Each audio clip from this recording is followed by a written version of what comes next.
Bapa kami yang ada di dalam kerajaan sorga, di dalam nama Tuhan Yesus Kristus, kami bersyukur dan berterima kasih Bapa, kalau kesempatan ini kami Tuhan boleh datang kembali kepadamu. Bapa, sebentar kami akan membaca merenungkan firman-Mu. Buka mata hati rohani kami Bapa, singkapkan segala yang terselubung dari firman-Mu, buat kami mengerti akan firman-Mu. Tuhan, sebelumnya Tuhan, Engkau ampuni terlebih dahulu segala dosa dan kesalahan kami. Sucikan hati dan pikiran kami, kuasai keberadaan kami seluruhnya ya Bapa. Roh, jiwa dan tubuh kami, hati pikiran kami, kuasai dengan kuat kuasa Roh Kudus-Mu. Naungi kami dengan kasih-Mu Tuhan, dan beri kami kemampuan-Mu Tuhan, untuk kami boleh melakukan kehendak-Mu saja dalam kehidupan kami.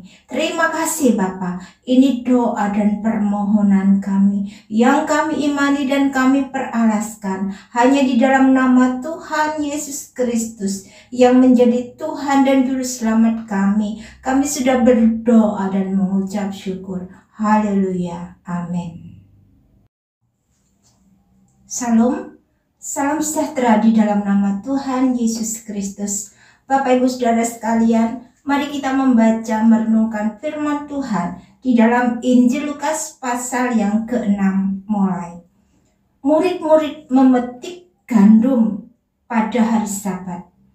Pada suatu hari Sabat, ketika Yesus berjalan di ladang gandum, murid-muridnya memetik bulir gandum dan memakannya, sementara mereka menggisarnya dengan tangannya. Tapi beberapa orang Farisi berkata, "Mengapa kamu berbuat sesuatu yang tidak diperbolehkan pada hari Sabat?" Lalu Yesus menjawab mereka, "Tidakkah kamu baca apa yang dilakukan oleh Daud ketika ia dan mereka yang mengikutinya lapar? Bagaimana ia masuk ke dalam rumah Allah dan mengambil roti sajian, lalu memakannya dan memberikannya kepada pengikut-pengikutnya, padahal roti itu tidak boleh dimakan kecuali oleh imam-imam." Kata Yesus lagi kepada mereka, "Anak manusia adalah Tuhan atas hari Sabat." Yesus menyembuhkan orang pada hari Sabat. Pada suatu hari Sabat lain, Yesus masuk ke rumah ibadat lalu mengajar. Di situ ada seorang yang mati tangan kanannya. Ahli-ahli Taurat dan orang-orang Farisi mengamat-amati Yesus kalau ia menyembuhkan orang pada hari Sabat, supaya mereka dapat alasan untuk mempersalahkan dia. Tetapi ia mengetahui pikiran mereka, lalu berkata kepada orang yang mati tangannya itu, "Bangunlah dan berdirilah di tengah." Maka bangunlah orang itu dan berdiri. Lalu Yesus berkata kepada mereka, "Aku bertanya kepada kamu, manakah yang diperbolehkan pada hari Sabat, berbuat baik atau berbuat jahat, menyelamatkan nyawa orang atau membinasakannya?" Sesudah itu ia memandang keliling kepada mereka semua, lalu berkata kepada orang sakit itu, "Ulurkanlah tanganmu." Orang itu berbuat demikian dan sembuhlah tangannya. Maka meluaplah amarah mereka, lalu mereka berunding apakah yang akan mereka lakukan terhadap Yesus. Yesus memanggil ke-12 rasul. Pada waktu itu pergilah Yesus ke bukit untuk berdoa, dan semalam-malaman ia berdoa kepada Allah. Ketika hari siang, ia memanggil murid-muridnya kepadanya, lalu memilih dari antara mereka 12 orang yang disebutnya rasul. Simon yang juga diberinya nama Petrus, dan Andreas saudara Simon, Yakobus dan Yohanes, Filipus dan Bartolomeus, Matius dan Thomas, Yakobus anak Alfius, dan Simon yang disebut orang Selot, Yudas anak Yakobus dan Yudas Iskariot yang kemudian menjadi pengkhianat. Yesus mengajar dan menyembuhkan banyak orang. Lalu ia turun dengan mereka dan berhenti pada suatu tempat yang datar. Di situ berkumpul sejumlah besar dari murid-muridnya dan banyak orang lain yang datang dari seluruh Yudea dan dari Yerusalem dan dari daerah pantai Tirus dan Sidon. Mereka datang untuk mendengarkan dia dan untuk disembuhkan dari penyakit mereka. Juga mereka yang dirasuk oleh roh-roh jahat beroleh kesembuhan. Dan semua orang banyak itu berusaha menjamah dia karena ada kuasa yang keluar daripadanya dan semua orang itu disembuhkannya. Ucapan bahagia dan peringatan. Lalu Yesus memandang murid-muridnya dan berkata, "Berbahagialah hai kamu yang miskin, karena kamulah yang mempunyai kerajaan Allah. Berbahagialah hai kamu yang sekarang ini lapar, karena kamu akan dipuaskan. Berbahagialah hai kamu yang sekarang ini menangis, karena kamu akan tertawa. Berbahagialah kamu jika karena Anak Manusia orang membenci kamu, dan jika mereka mengucilkan kamu dan mencela kamu serta menolak namamu sebagai sesuatu yang jahat. Bersukacitalah pada waktu itu dan bergembiralah, sebab sesungguhnya upahmu besar di sorga. Karena secara demikian juga nenek moyang mereka telah memperlakukan para nabi. Tetapi celakalah kamu, hai kamu yang kaya, karena dalam kekayaanmu kamu telah memperoleh penghiburanmu. Celakalah kamu yang sekarang ini kenyang, karena kamu akan lapar. Celakalah kamu yang sekarang ini tertawa, karena kamu akan berduka cita dan menangis. Celakalah kamu jika semua orang memuji kamu, karena secara demikian juga nenek moyang mereka telah memperlakukan nabi-nabi palsu. Kasihilah musuhmu. Tetapi kepada kamu yang mendengarkan aku berkata, kasihilah musuhmu. Berbuatlah baik kepada orang yang membenci kamu. Mintalah berkat bagi orang yang mengutuk kamu. Berdoalah bagi orang yang mencaci kamu. Barang siapa yang menampar pipimu yang satu, berikanlah juga kepadanya pipimu yang lain. Dan barang siapa mengambil jubahmu, biarkan juga ia mengambil bajumu.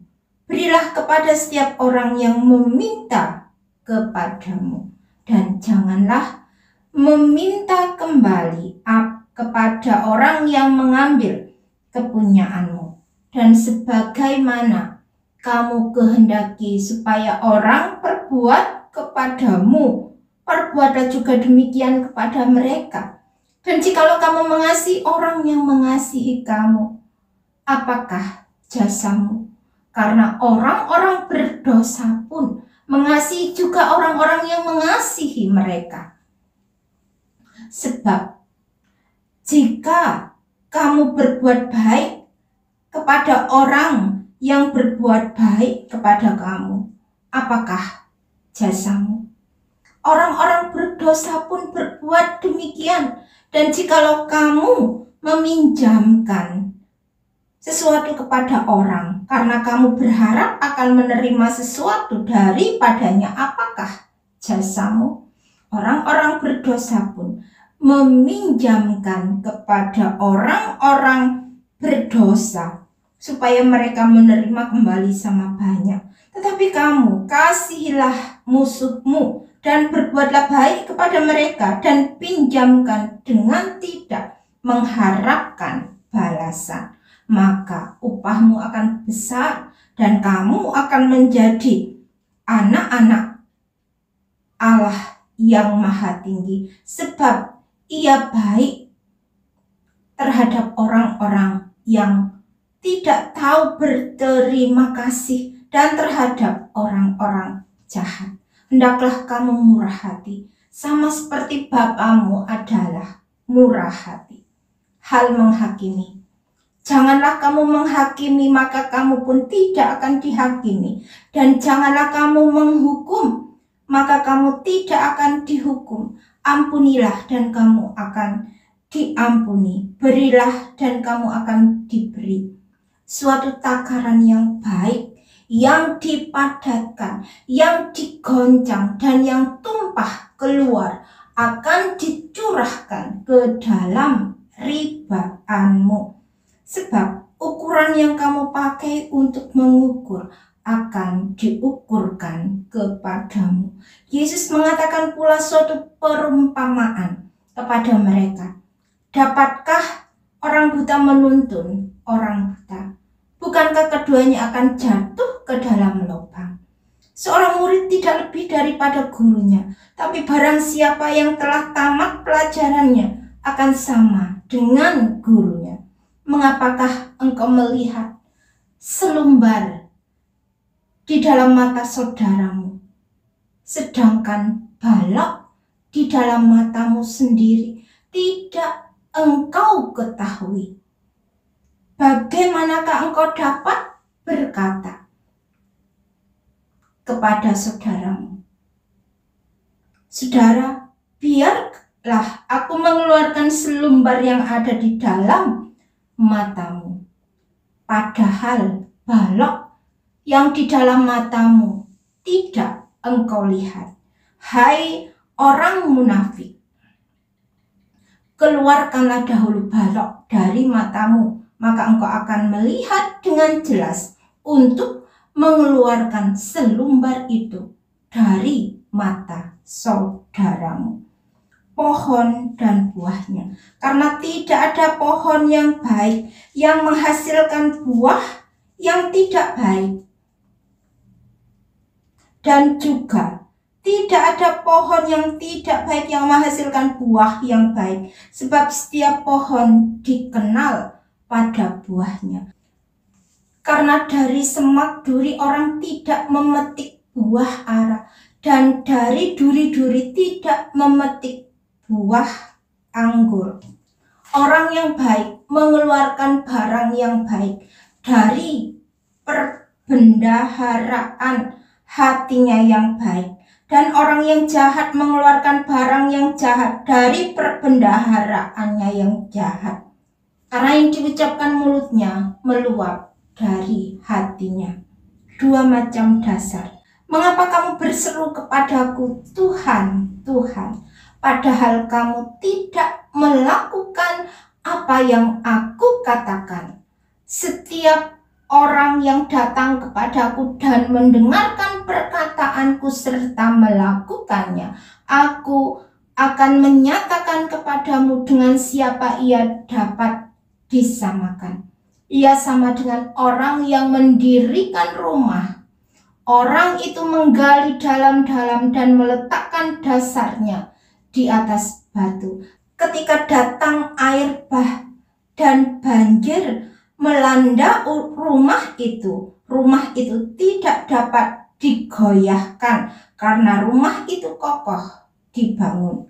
Akan tetapi barang siapa mendengar perkataanku tetapi tidak melakukannya, ia sama dengan seorang yang mendirikan rumah di atas tanah tanpa dasar. Ketika banjir melandanya, rumah itu segera rubuh dan hebatlah kerusakannya. Kitab Roma pasal 6. Mati dan bangkit dengan Kristus. Jika demikian, apakah yang hendak kita katakan? Bolehkah kita bertekun dalam dosa supaya semakin bertambah kasih karunia itu? Sekali-kali tidak. Bukankah kita telah mati bagi dosa? Bagaimanakah kita masih dapat hidup di dalamnya. Atau tidak tahukah kamu bahwa kita semua yang telah dibaptis dalam Kristus telah dibaptis dalam kematiannya. Dengan demikian kita telah dikuburkan bersama-sama dengan Dia oleh baptisan dalam kematian, supaya sama seperti Kristus telah dibangkitkan dari antara orang mati oleh kemuliaan Bapa, demikian juga kita akan hidup dalam hidup yang baru. Sebab jika kita telah menjadi satu dengan apa yang sama dengan kematiannya, kita juga akan menjadi satu dengan apa yang sama dengan kebangkitannya. Karena kita tahu bahwa manusia lama kita telah turut disalibkan supaya tubuh dosa kita hilang kuasanya, agar jangan kita menghambakan diri lagi kepada dosa. Sebab siapa yang telah mati, ia telah bebas dari dosa. Jadi, jika kita telah mati dengan Kristus, kita percaya bahwa kita akan hidup juga dengan Dia. Karena kita tahu bahwa Kristus sesudah Ia bangkit dari antara orang mati tidak mati lagi. Maut tidak berkuasa lagi atas Dia, sebab kematiannya adalah kematian terhadap dosa, satu kali dan untuk selama-lamanya, dan kehidupannya adalah kehidupan bagi Allah. Demikianlah hendaknya kamu memandangnya, bahwa kamu telah mati bagi dosa, tetapi kamu hidup bagi Allah dalam Kristus Yesus. Sebab itu, hendaklah dosa jangan berkuasa lagi di dalam tubuhmu yang fana, supaya kamu jangan lagi menuruti keinginannya. Dan janganlah kamu menyerahkan anggota-anggota tubuhmu kepada dosa untuk dipakai sebagai senjata kelaliman, tetapi serahkanlah anggota-anggota tubuhmu kepada Allah untuk menjadi senjata-senjata kebenaran. Sebab kamu tidak akan dikuasai lagi oleh dosa, karena kamu tidak berada di bawah hukum Taurat, tetapi di bawah kasih karunia. Dua macam perhambaan. Jadi bagaimana? Apakah kita akan berbuat dosa karena kita tidak berada di bawah hukum Taurat, tetapi di bawah kasih karunia? Sekali-kali tidak. Apakah kamu tidak tahu bahwa apabila kamu menyerahkan dirimu kepada seseorang sebagai hamba untuk mentaatinya, kamu adalah hamba orang itu yang harus kamu taati, baik dalam dosa yang memimpin kamu kepada kematian maupun dalam ketaatan yang memimpin kamu kepada kebenaran. Tetapi syukurlah kepada Allah, dahulu memang kamu hamba dosa, tetapi sekarang kamu dengan segenap hati dengan mentaati pengajaran yang telah diteruskan kepadamu, kamu telah dimerdekakan dari dosa dan menjadi hamba kebenaran.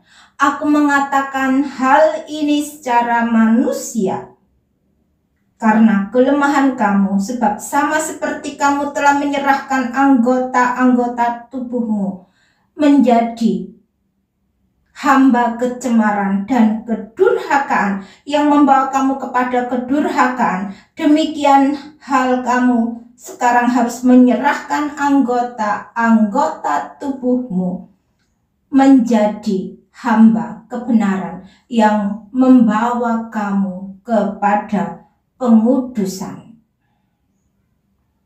Sebab waktu kamu hamba dosa, kamu bebas dari kebenaran, dan buah apakah yang kamu petik daripadanya?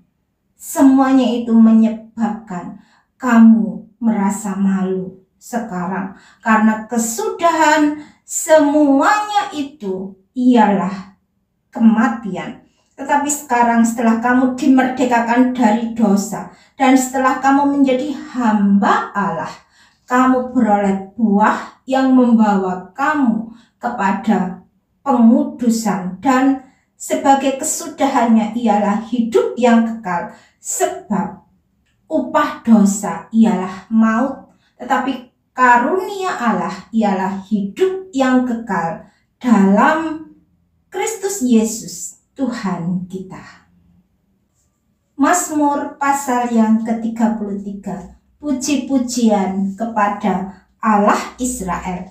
Bersorak-sorailah hai orang-orang benar dalam Tuhan, sebab memuji-muji itu layak bagi orang-orang jujur. Bersyukurlah kepada Tuhan dengan kecapi, bermazmurlah baginya dengan gambus 10 tali, nyanyikanlah baginya nyanyian baru, petiklah kecapi baik-baik dengan sorak-sorai. Sebab firman Tuhan itu benar, segala sesuatu dikerjakannya dengan kesetiaan. Ia senang kepada keadilan dan hukum. Bumi penuh dengan kasih setia Tuhan. Oleh firman Tuhan, langit telah dijadikan, oleh nafas dan mulutnya segala tentaranya. Ia mengumpulkan air laut seperti dalam bendungan. Ia menaruh samudra raya ke dalam wadah. Biarlah segenap bumi takut kepada Tuhan. Biarlah semua penduduk dunia gentar terhadap Dia. Sebab Dia berfirman, maka semuanya jadi. Dia memberi perintah, maka semuanya ada. Tuhan menggagalkan rencana bangsa-bangsa. Ia meniadakan rancangan suku-suku bangsa. Tetapi rencana Tuhan tetap selama-lamanya. Rancangan hatinya turun-temurun. Berbahagialah bangsa yang Allahnya ialah Tuhan. Suku bangsa yang dipilihnya menjadi miliknya sendiri. Tuhan memandang dari sorga. Ia melihat semua anak manusia dari tempat kediamannya. Ia menilik semua penduduk bumi. Dia yang membentuk hati mereka sekalian, yang memperhatikan segala pekerjaan mereka. Seorang raja tidak akan selamat oleh besarnya kuasa. Seorang pahlawan tidak akan tertolong oleh besarnya kekuatan. Kuda adalah harapan sia-sia untuk mencapai kemenangan. Yang sekalipun besar ketangkasannya tidak dapat memberi keluputan. Sesungguhnya mata Tuhan tertuju kepada mereka yang takut akan Dia, kepada mereka yang berharap akan kasih setianya untuk melepaskan jiwa mereka daripada maut dan memelihara hidup mereka pada masa kelaparan. Jiwa kita menanti-nantikan Tuhan. Dialah penolong kita dan perisai kita. Ya, karena Dia hati kita bersukacita, sebab kepada nama-Nya yang kudus kita percaya. Kasih setiamu ya Tuhan, kiranya menyertai kami seperti kami berharap kepadamu. Amin. Berbahagialah setiap kita yang mendengar firman Tuhan dan yang melakukan di dalam kehidupannya. Tuhan Yesus memberkati. Bapa kami yang ada di dalam kerajaan sorga, di dalam nama Tuhan Yesus Kristus, kami bersyukur dan berterima kasih Bapa. Kalau saat ini Tuhan kembali kami boleh datang kepadamu, kami sudah membaca merenungkan firman-Mu. Kiranya Tuhan, kasih-Mu memampukan kami untuk kami senantiasa Tuhan mengingat akan setiap perkataan firman-Mu, karena perkataan firman-Mu itu hidup dan berkuasa dalam kehidupan kami. Terima kasih Bapa. Kami menyerahkan seluruh kehidupan dan penghidupan kami ke dalam tangan kuat kuasa-Mu, karena kami percaya Engkau Allah yang hidup, Allah yang berkuasa, Allah yang sanggup untuk menolong dan menyelamatkan kami. Terima kasih Bapa. Kami menyerahkan, oh haleluya, oh Tuhan, keberadaan kami sepanjang hari ini ke dalam tangan kuat kuasa-Mu. Kiranya di saat kami berjaga-jaga, di saat kami tertidur, Tuhan tolong kami, selamatkan kami, lindungi kami. Terima kasih Tuhan, kami percaya Engkau Allah yang sudah mendengar dan menjawab seruan doa kami. Karena doa ini kami imani dan kami peralaskan hanya di dalam nama Tuhan Yesus Kristus yang menjadi Tuhan dan Juru Selamat kami. Kami sudah berdoa dan mengucap syukur. Haleluya. Amin.